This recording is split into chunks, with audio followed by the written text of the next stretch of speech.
Assalamualaikum warahmatullahi wabarakatuh. Alhamdulillah, salatan wassalaman ala rasulillah, amma ba'du.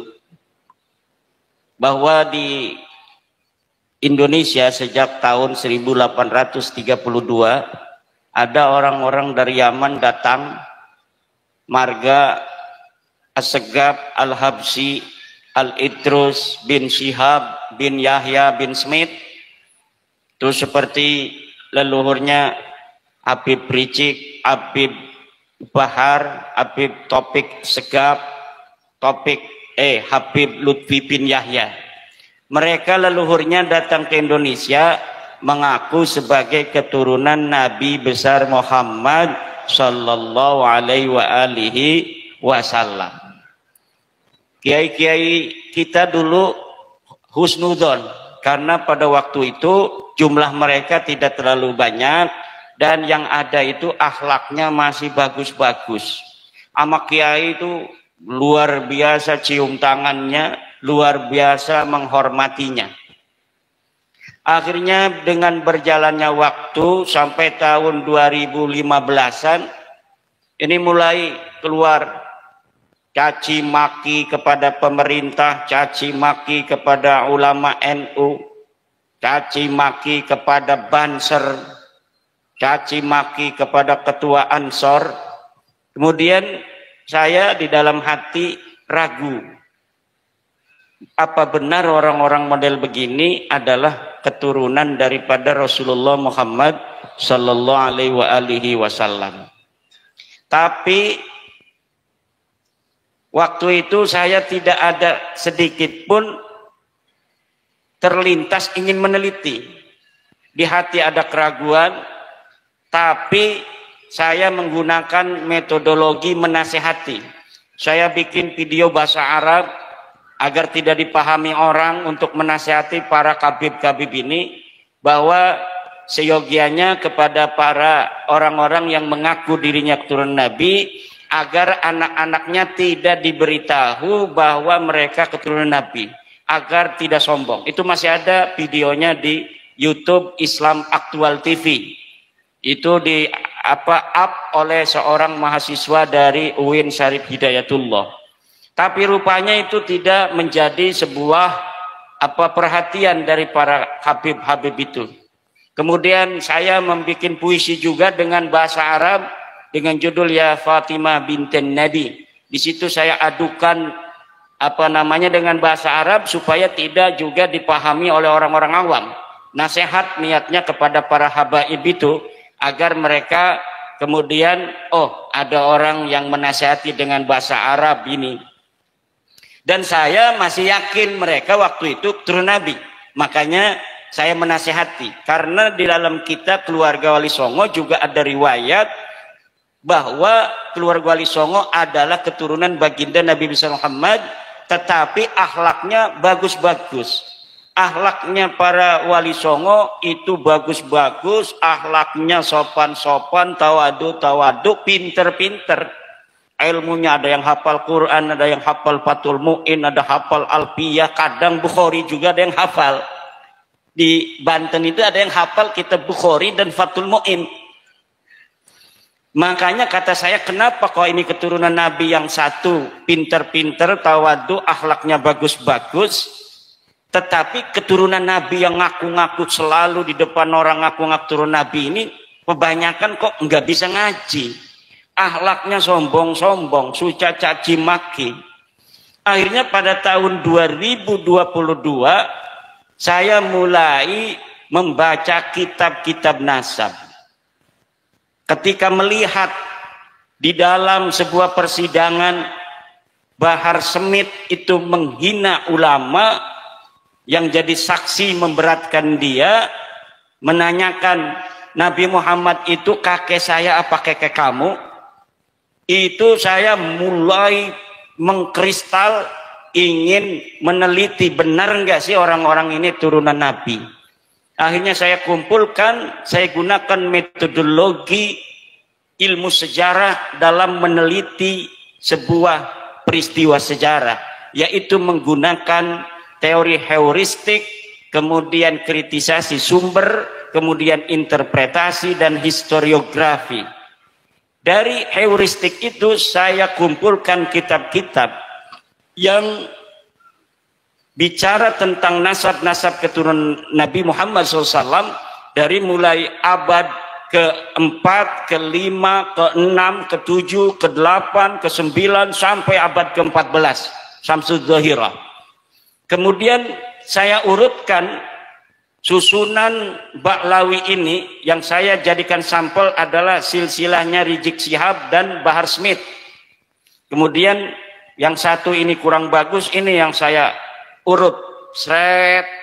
Kemudian kita cari tahunnya masing-masing wafatnya. Kemudian kita selaraskan dengan kitab-kitab yang ada pada masanya masing-masing. Karena kitab-kitab nasab keturunan Nabi itu sudah ada. Setiap abad itu ada kitabnya. Sesuai tidak pengakuan mereka yang katanya mereka itu adalah keturunan dari Alwi bin Ubaid bin Ahmad bin Isa bin Muhammad An-Naqib bin Ja'far Ali Al-Uraidi bin Ja'far Shadiq bin Ali Muhammad Al-Baqir bin Ali Zainal Abidin bin Husain bin Fatimah bin Nabi Muhammad sallallahu alaihi wasallam. Itu saya urutkan. Ternyata dari Nabi Muhammad ke bawah punya anak Fatimah, sahih. Fatimah punya anak Husain, sahih. Husain punya anak Ali Zainal Abidin, sahih. Ali Zainal Abidin punya anak Muhammad Al-Baqir, sahih. Punya anak namanya Ja'far Shadiq, sahih. Ja'far Shadiq punya anak Ali Al-Uraidi, sahih. Ali Uraidi punya anak namanya Muhammad An-Naqib, sahih. Muhammad An-Naqib punya anak namanya Isa, sahih. Isa punya anak Ahmad, sahih. Ahmad punya anak Ubaid. Ini mentok. Ahmad bin Isa itu wafatnya 345. Berarti kita cari kitab yang ada di abad ke-4. Ada kitab Sirri Silsilatil Alawiyah. Di abad ke-4 Alawi bin Ubaid ini, Ubaid ini wafatnya 383, punya anak namanya Alwi, wafatnya 400 Hijriah. Saya cari kitab-kitab yang ada di abad ke-5, yaitu saya temukan 3 kitab. Pertama adalah Tahdzibul Ansab karya Al-Ubaidili, yang kedua Al-Majdi karya Al-Umari, ketiga adalah Muntaqilatut Talibiyah karya Ibnu Tobatoba.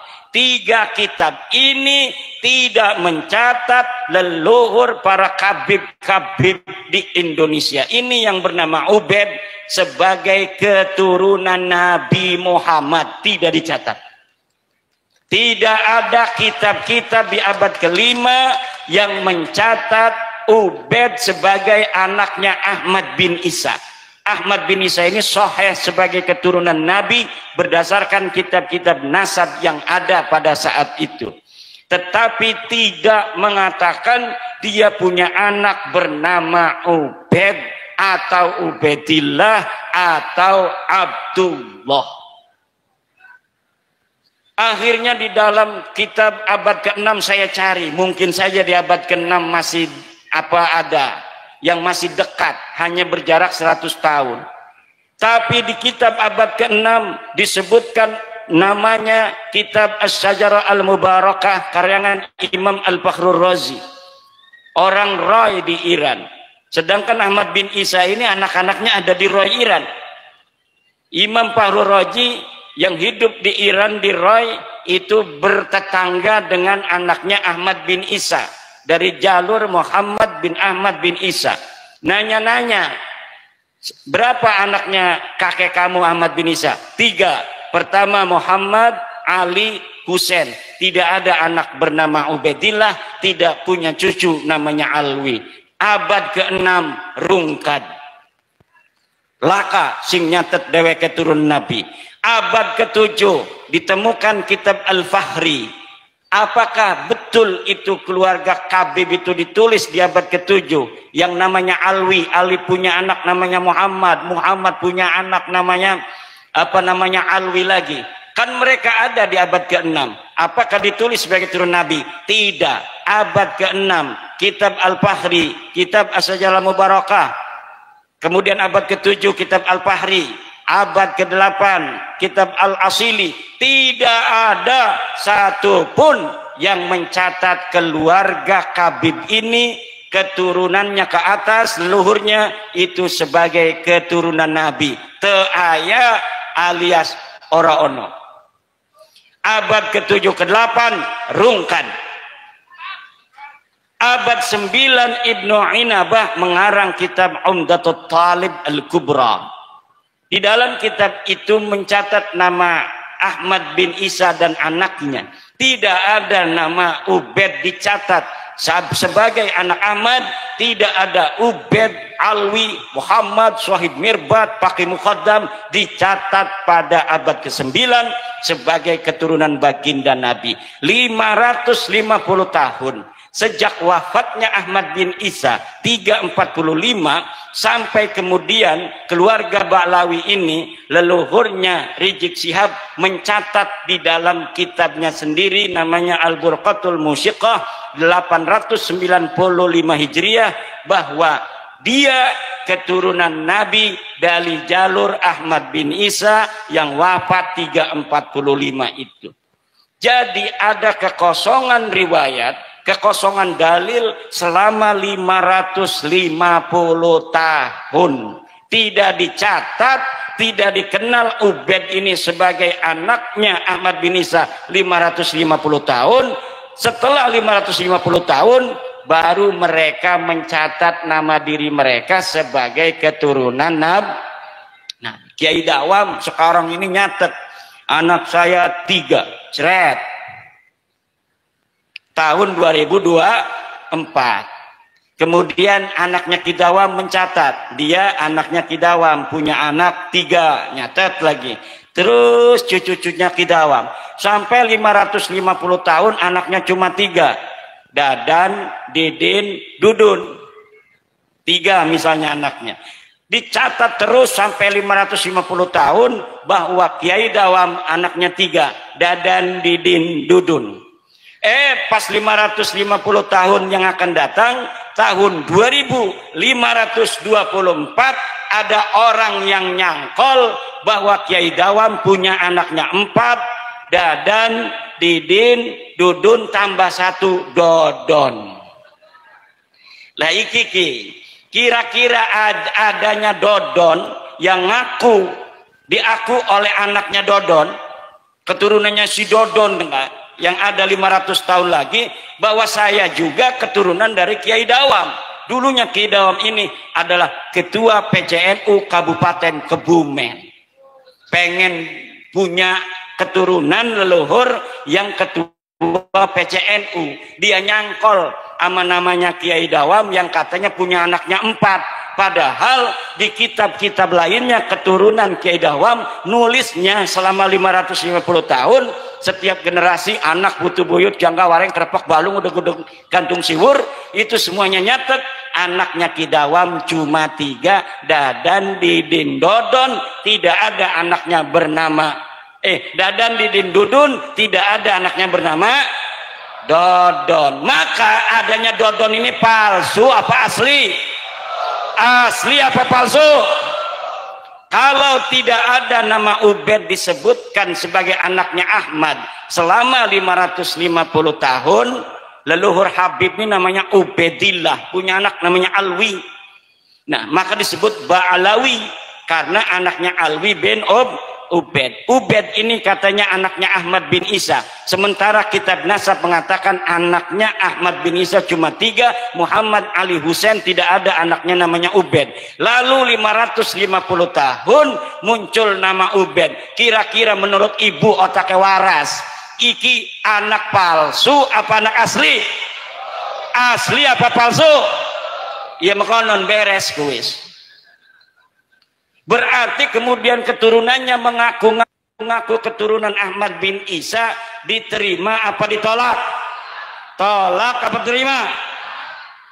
Karena Ahmad bin Isanya ini adalah keturunan Nabi, ketika dia tidak terverifikasi sebagai keturunan Ahmad bin Isa, berarti dia tidak terverifikasi sebagai keturunan baginda Nabi besar Muhammad sallallahu alaihi wasallam. Maka disimpulkan oleh saya bahwa kabib-kabib yang ada di Indonesia ini semuanya, baik bin Syihab, Ba'lawi bin Al-Idrus, bin Yahya, bin Smith, As-Segaf, semuanya bukan keturunan baginda Nabi besar Muhammad sallallahu alaihi wasallam. Kemudian Pak, Bu, ada seorang doktor dari Badan Riset dan Inovasi Nasional mendukung kajian ilmiah saya itu. Benar Kiai katanya itu, mereka bukan turun Nabi. Kenapa? Karena mereka sudah tes DNA. Keluarga mereka di Yaman sudah tes DNA 180 orang dan terverifikasi hasil tes DNA mereka menyatakan mereka bukan keturunan Nabi. Keturunan Nabi haplogrupnya J1, mereka haplogrupnya G. Jangankan mereka keturunan Nabi, keturunan Arab saja bukan. Akhirnya ketika tes DNA ini kuat, mereka sekarang berfatwa bahwa tes DNA hukumnya haram.